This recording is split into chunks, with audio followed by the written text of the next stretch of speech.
Hello and welcome to Beyond Top 10 Tennis. My name is Dr. Ashley Morgan Berge and I'm your host. I am the author of 11 books, a CEO of 12 years, the founder of a startup set on data privacy. I'm an elite performance coach of over 18 years, having worked with athletes throughout Europe, the United States to Australia. And I think most specifically, I am the world's leading scientist on coach and athlete performance that has used tennis as a blueprint that uncovers how to develop a top 10 tennis ranking. That's right, a top 10 tennis ranking. It's something I guess we never thought was possible, so we're so fortunate to be able to uncover this, and it's a landmark finding. It's a first for the sporting world, and most specifically for tennis players, coaches, even parents out there to get, I guess, a hold of. Look, my work includes everything from mitigating injuries through to pathways to develop top 10 tennis players, and obviously with that, they're coaches. I'm behind theories from the optimal performance theory, the V by Dr. B, to the rule of transference. I've coined terms from the barrier breaker to the golden rule and a slew of others. And as has become custom in each episode, we dive into one of my books and just really dig a little bit deeper and to share those additional insights to really nudge you closer towards that top 10 tennis ranking, irrespective of where you are on that journey, so on that pathway towards the top 10. And look, the book we've been focusing on is The Secrets to Optimal Performance Success, a comprehensive discussion on developing elite coaches and players. And we've been focusing on this text, I guess, because it's one of my favorites and it is my first, but there's such and so many important lessons that we can really pull from this, and they are absolutely pivotal when we're looking at that pathway towards that top 10 tennis player. And look, today's episode, it's a little bit different, but I have said that before, so you might not be too surprised. But look, as always, buckle in and enjoy the ride.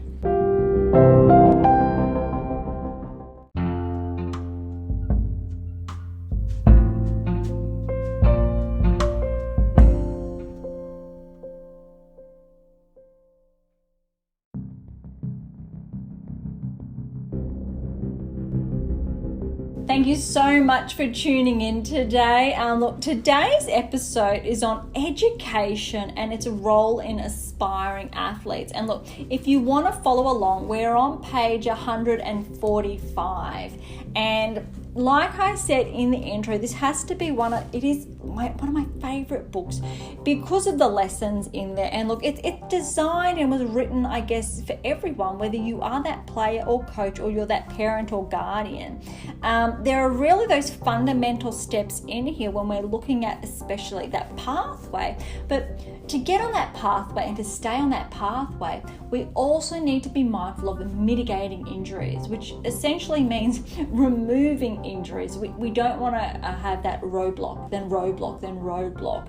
And look, if you've had an injury, you know what I'm talking about. If you haven't, essentially it's you get that injury, you recover, and then finally you reach that peak level again, and then you get knocked back down with another injury. And that cycle continues. You get to that peak performance, and then peak performance, and it's cyclical, and it's incredibly painful and disheartening when we're looking at that pathway, because if you can imagine, if you stay at that peak performance without being, I guess, knocked down by an injury, that peak performance goes to that next peak, to the next peak, to the next one, and that's how we ascend towards the top 10. But if you are continuously being knocked down by these injuries, and look, it really doesn't matter how big they are or how small, if it sidelines you, if it derails you, if it regresses your level of play, that's what we're talking about. Ideally, we prefer the smaller ones and the ones that are really easy to recover from. But you may have more substantial ones. And look, if you've been listening for some time now, thank you so much. I appreciate your support immensely. Obviously, if you're just tuning in, but thank you all the same. But for those of you who aren't familiar, that from my background, when I used to play, this is what happened to me, and why maybe you can hear I'm quite passionate about this, because I really understand the pain and the heartache that's involved in that cyclical, derailment that happens over and over again when you reach that peak and that next peak, and then you're hit back down. Look, and I've had everything from the small ones to the more substantial ones. And when I say the more substantial ones, I'm still carrying one today. And I've been carrying an injury with my shoulder now for close to 20 years, which is incredibly alarming and concerning and everything, I guess, you can imagine. And I've been doing rehab in this world, whether it's, training as that player, and then obviously as that coach. And you might go, well, why do coaches train? Look, I'm a very big believer of that role model example, and that every coach out there should be setting, the example for that player athlete who they're working with. So parents, please take note. Parents, obviously, you're also role models in that respect as well. But when we're looking at that coaching spectrum to that performance spectrum and building that, that optimal performance in play and in life that we talk about, it's really about, not only that role model perspective, and leading by example, but we want to mitigate and remove those injuries. And so resonating with our players and athletes at that level of understanding. So where I'm getting to is that I've been doing rehab, whether it is in the scope of tennis or later as I got older. And I know that's a little bit ironic saying now, but I transitioned from one sport to the next. And when I say that, I dived in, head first into ultra running. For those who aren't familiar, essentially that's anything longer than a marathon. But it's quite an arduous sport. And look, by no means am I in the elite crop. But where am I going? Where am I getting here? Is that having a shoulder injury, I had to go, what can I do that's not going to cause additional stress on my shoulder? And obviously running doesn't really involve my shoulder and doesn't put stress in that respect. And I think as that player that was doing rehab over and over and over again, it was almost a love-hate relationship with the rehabilitation process. And obviously that's what I'm talking about when we're talking about athletes and their conditioning and the strength training, etc. that's involved. And then obviously doing that rehabilitation process with your body that's involved, which is absolutely key and fundamental. So I'm sharing this because I understand this as a player, as a coach, and also someone who still trains, who still puts the work in, and is still to this day, ironically, doing a rehabilitation on some part of my body. And I think we really need to reframe that and reshape that. And this is where we're touching on, how the education proponent falls into play. It's really re-educating, our mindsets about if we choose to play a sport and reach a high level of play, a high level of performance, and ascend to those optimal performance parameters, we still need to put the work in. And I talk about in my later books, and we'll get there in the future, but I talk about that level of maintenance. And that's something when we're looking at players who are inside the top 10 and who stay there, they have that level of maintenance. We can look at athletes who don't get injured, who unfortunately are in the minority. Now, when we're not talking about or referencing the accidental ones, and there are players who have those freak accidents and they put all the work in, but it still happens. So we want to just remove that, because those are things we obviously can't plan for or protect against. We can do the best in building robust frames, robust bodies, to do our best to prevent that. But I'm really talking about those overuse and the technical ones where we know we're compromising the body, we're twisting, I guess, those joints, those ligaments in an unnatural way that compromises our performance long term. And that's where I guess a lot of my work's been around and remains around, because as that player with even that shoulder injury, for example, we can, and it's a very common injury unfortunately in tennis players, and especially through that developmental spectrum. And for that I'm talking about anywhere between 11, 12 years through to say 18 years of age. Athletes, and obviously it happens older, but when you are developing and you're going through that growth phase and stage, you are more susceptible if those modifications are not put in place. And what I mean by that, if you are not taught to warm up your shoulder properly, you are more susceptible. If you are not warming up your serve at that 20% and 50% to that 70-80%, before you get to 100%, you're more susceptible.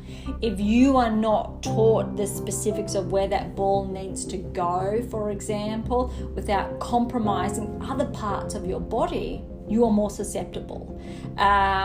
It's same with where your elbow is, where your shoulder is, where your alignment is, and obviously your follow through, how your body works. We can get more complicating the kinetic chain, to the biomechanics, etc. But we're not going there. It's really about obviously simplifying this. And again, we get back to the education and that upkeep of our education. And how this comes into play. And obviously the 7 keys are absolutely fundamental for that, because we're putting in those steps in place. And obviously there's a substantial amount of work behind this. And again, we're talking in the hundreds of thousands to get to this point. It's a very different story if I was talking to you and said, I looked at 10 players and 90% of these players, this happened, and it's 9 out of 10 just on 10 players. That could tell you something quite interesting, but you really need the big numbers. And what we really want in the thousands. And when you get into the hundreds of thousands, that's almost unheard of. That they're huge bodies of work. And luckily, I guess on this side, when we're looking at obviously developing that top 10 tennis ranking, we have that. We have in the hundreds of thousands of those individual inferences, which is incredibly cool and exciting from that perspective. Now, when we really want to get, I guess, to the nitty-gritty of how that education evolves and or is intertwined in developing this, we really want to refocus on mitigating injury and how we go about that, and having a really good understanding that it's not just about those baseline, I guess, techniques. It's not just about those developmental techniques and progressing them. It's having a knowledge base around what can cause an injury, what can contribute towards an injury, how can I optimize performance whilst hopefully sidestepping developing an injury, being mindful of that. And obviously with that comes with, I guess, that strength and conditioning that is, I guess, continual. It's continuous throughout a player's athlete playing cycle, irrespective, I think, what level you're at. If you are, that 10, 11-year-old that's aspiring to become a professional athlete, and you are obviously playing for more than 1 day a week, more than 2 days a week, for example, the work needs to be done. And we want to start small, which is very important, and making sure you're not overloading the athlete at an early age, because more often than not, you have like that 11 or 12-year-old in the same group as that, 15, 16-year-old, and their bodies are at different growth phases, that they do not have the same strength, they don't have the same, flexibility and functionality of their body, of their mechanics. And when you give them the same program and you demand the same thing from them, what's that telling you? It's telling you you're setting up that younger player to developing an injury, but you're also setting them up to compete against someone older than them, which is okay. That's all. That's not what it's about. But it's like comparing apples to oranges from that perspective, because you need to make sure the groundwork's done. If the groundwork is done for both and the modifications are made for both, then it's different. And we're not just talking about, obviously, a result, so the outcome of like a tennis match, for example. We're talking about the behind the scenes and what goes on behind the scenes to get a player to reach their next peak, to reach that optimal performance and then that next optimal performance. And irrespective if you're 12 or you're 16, the modifications are fundamental. Your strength is going to be very different from that like 11, 12-year-old to that 16, 17-year-old. And it should be. You should be progressing. But if you have not started, I think, from the baseline, if you were just starting and you're 15, that, your framework could be very similar to someone a couple of years younger than you if they've already started and they've already been following the pathway for a few years already. So it's really being, I guess, critical on one hand of, I think, those modifications and implementing those modifications to safeguard that athlete. And for the parents out there, it was only recently that I was talking to one of you, so a parent the other day, and it's almost common knowledge to say that injuries are inevitable. And I was also raised with that mindset, but it's not.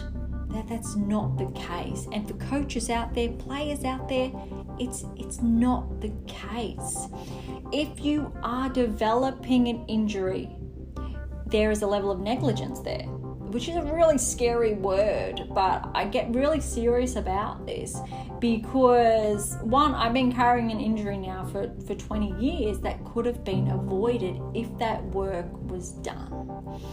But it's not so much about that. It's obvious. One, sure, it's a constant reminder in a way of how far my work has progressed and gone and reached, etc. But it's really a reminder to say, if you have an injury, we can prevent that. If you are an aspiring athlete, we can prevent you being derailed. If you are a coach wanting to progress your athlete towards the top 10, we can get there without the derailment. And I touched on this in a previous episode and also a previous blog post as well. And essentially, as touched on, there's a reason why junior Grand Slam champions or those players or the finalists, more often than not, do not replicate those results on the senior tour. So we're talking about, that 14, 15, 16-year-old who may win the junior Wimbledon championships, the junior US Open championships, why that is not replicated on the WTA and ATP tours. Now, more often than not, those players become more susceptible to developing an injury. More often than not, those juniors at that level have a level of taping on them to prevent an injury and or to allow them to play with an injury. And we can remove that, because obviously that's not everyone, but there is a way we can remove that by safeguarding the player whilst focusing on optimal performance parameters setting them up towards that top 10 tennis ranking, building in that pathway to allow them to sustain that level of play throughout the long game, which we've touched on multiple times, which is that minimum, that 10 years of play that sets them up for the next 10. So again, if you're like that 8-year-old, that 10 to 18, which sets you up then till you're 28. So that's like 20, that's a huge amount of time, but that's essentially the playing cycle for that player athlete.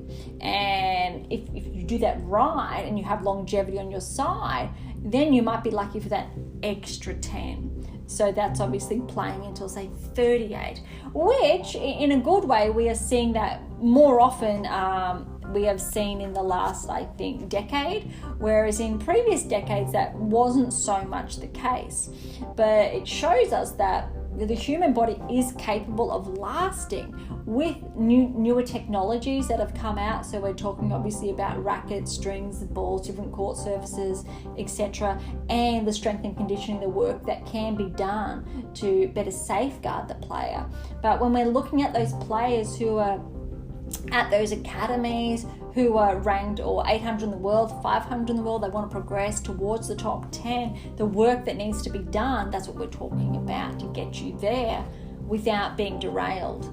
All right, so I'm going to dive into small segments of this chapter and share some additional insights, okay? So again, if you want to follow along, we're on page 145.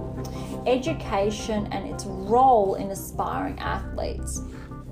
It is commonplace and has become accepted in many sporting genres that if an athlete is performing well, their academic success isn't a priority. I mean, after all, they're on their way to fame and glory. Who needs good grades? This is almost hilarious. I find it. And if you're listening, I really hope you do too. Maybe the parents out there, players, athletes, maybe you don't as much. But what I mean by this is that there is a correlation between obviously your academic standing and your ability to problem solve, for example, with your performances. If your academic standing is neglected completely, that actually has a correlation with your performance. Now, that's a very big generalization, to be clear. Obviously, there are many different approaches, and obviously those teaching approaches and those modifications, individualization approaches, etc., that needs to be considered for that child, that player, that athlete, for that to happen. Obviously, if that child player is in an environment or in a schooling system that does not allow them to learn in the first place, which we have been more conscious of and aware, especially in the last 10-15 years, then it could be a detriment. So that's a very different discussion. In an ideal world, what we're saying is that if that child, play athlete, does have let's say, a relatively optimal learning environment, so a reasonable system where they can, without those distractions, so it is conducive for their learning. And I think that's fundamental, so I'll say it again, an environment that is conducive to their learning. So positive, not negative. So when we have that positive environment that they are privy to, education becomes key. So paramount, that should be nurtured in the best possible way, because there are correlations then with your performance. It is completely opposite if that player, athlete, child is in a non-conducive environment that is obviously where they do their schooling, and it has a negative impact on them. That is completely different. That is not what we're talking about, and I really want to highlight that, because unfortunately that does happen. That is probably not the rule these days. It is more common than we'd like to admit. So it's even more fundamental for the parents out there and coaches and or guardians to be mindful that if that learning environment is not conducive, if there is an alternative, then by all means if it is a viable alternative, please do consider that, because we now know from that behavioural standpoint the negative long-term implications for that, which obviously branches off into other topics and other works. And even though my work does revolve around the behavioural to the psychological underpinnings to child development, that is, we're different. We really want to focus on that pathway here, because that is a very big amount of work there to dive into. But what we want to focus on here is that the education in general and the grades in general and the subjects that could be your favorite subjects, or the ones that could encourage you to problem solve and to really think in a way that challenges you, that is not necessarily always your norm, can have positive implications for your performance. Unfortunately, this is all too common of a perspective for junior athletes and some parents. Irrespective of sport, if an athlete starts to show signs of performance success, typically the athlete is encouraged to keep train harder and reach the next sporting milestone. As a consequence, they end up spending less time on core learning aspects. And this is, I think, incredibly true for most, unfortunately. And I've dealt with my fair share of players, athletes, children over the years who end up putting their sport first and the academic side second. Now it's really important to find that balance, but also on two sides, because again, I've touched on in previous episodes that balance when we're looking at child development, which is applicable if you're under, especially 16 or under, right? And I mean, of course, it's applicable for older. But we touched on that identity relationship, and if your sport becomes your whole identity. Now, if your sport is your whole identity within that developmental stage, you're essentially setting that child up for not success. And sure, they could achieve success in their sporting life, but if they are not taught to disassociate, that there is more to life than their sport, if they do develop an injury, there is a more significant struggle when we're looking at your mental and emotional well-being and those coping mechanisms in place. But we're also looking about when it's time you've reached the end of your playing career, whenever that may be, and the challenges there to begin that next chapter in your life. If your entire identity is around your sport and there's no other, there's a very significant struggle. And this is unfortunately not spoken about enough in the sporting world, and there are not pathways in place enough. There are, in the last, I want to say 5-10 years, it has become more prevalent, although they're very minor, minuscule on that scale. And we really want to be setting up those our children, our child, to that player, to that athlete up for success long term beyond, I think, their sporting endeavours. So that's even why it's even more fundamental to allow education to also be balanced, because it really does have a key. You may not see the relevance like right now, but trust me, relevance is after they finish playing, but there's relevance there when they do get those sponsorship deals and being able to negotiate and have those conversations. And you might think, whoa, my child's just 12 years old, they're just 15 years old. But you know what? It's setting them up long term. So the foundations that go into that, whether it's the maths, the sciences, the English, and obviously being able to read and write and being able to have those conversations and to share ideas and to know what stimulates them, their mind mentally, and what doesn't really pique their interest, and what they can really, I guess, focus their attention on, and that could really challenge them further. And we know, I think, from that neuroscience perspective, which I'm not going to dig into, but we know the benefits. especially when we try different things.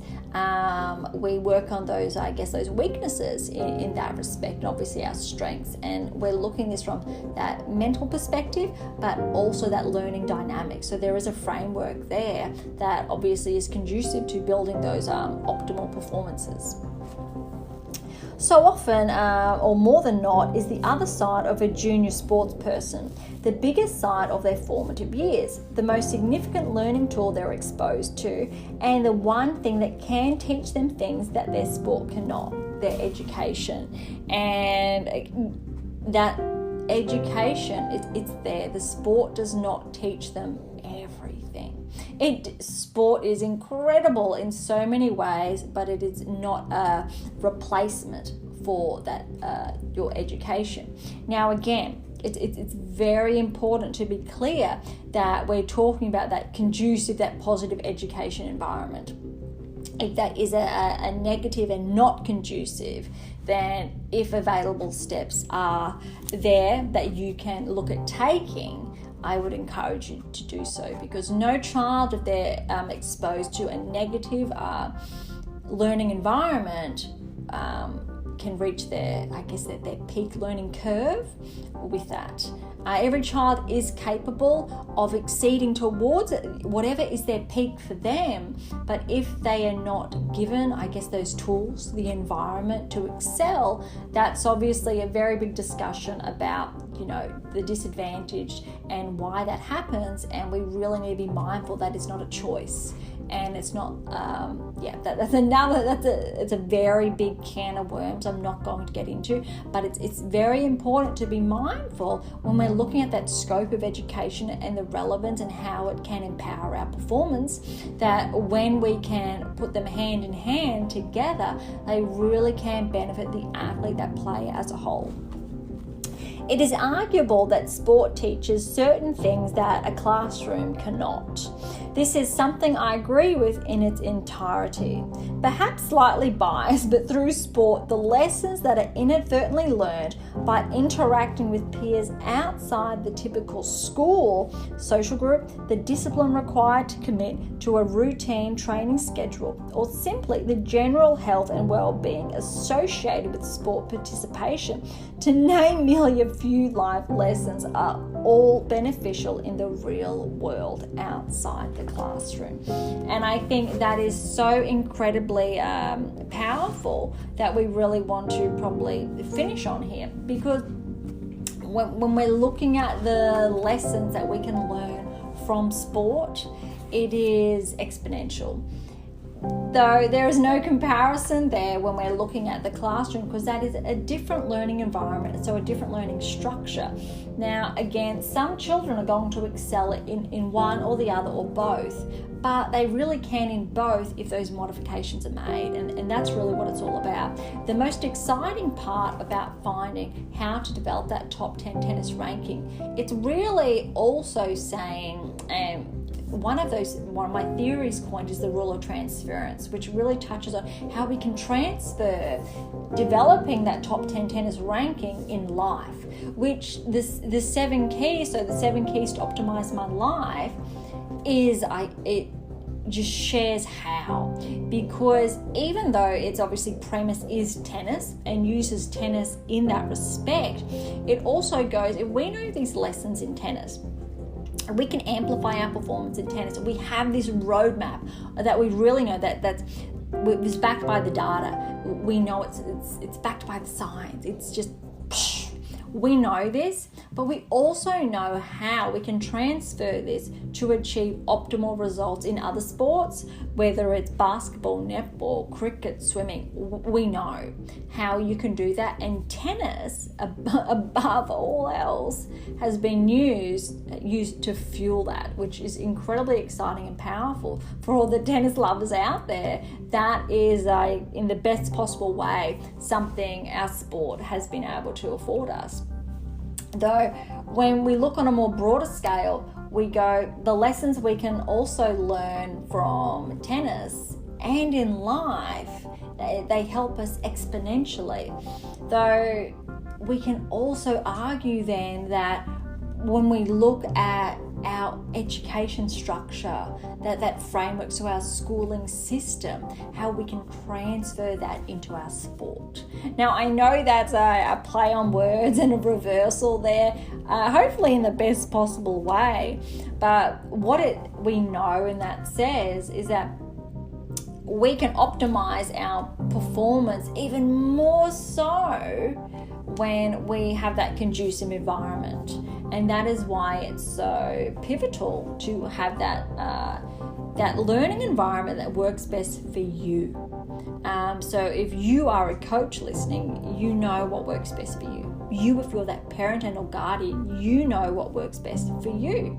For that player athlete, you also know what's best for you. You're still finding that out, I'm sure. If you've already found that out, that's sensational. It could change, but that's wonderful. Work with that. But it doesn't mean just sport. It means if you have access to leveraging and benefiting that structure that benefits you the most, then why not? Because if that's also is going to excel that learning curve from that educational standpoint, and we know with the rule of transference how that transfers then over to amplify then your performance, not only in tennis but then in life itself. And I think that is a really cool, I guess, a touch point we can finish on, because I think there's no greater lesson than if we can take those lessons from tennis and transfer them also in life, when we're looking obviously how education can impact us and affect us in positive ways, and especially when we're looking at developing that top 10 tennis ranking.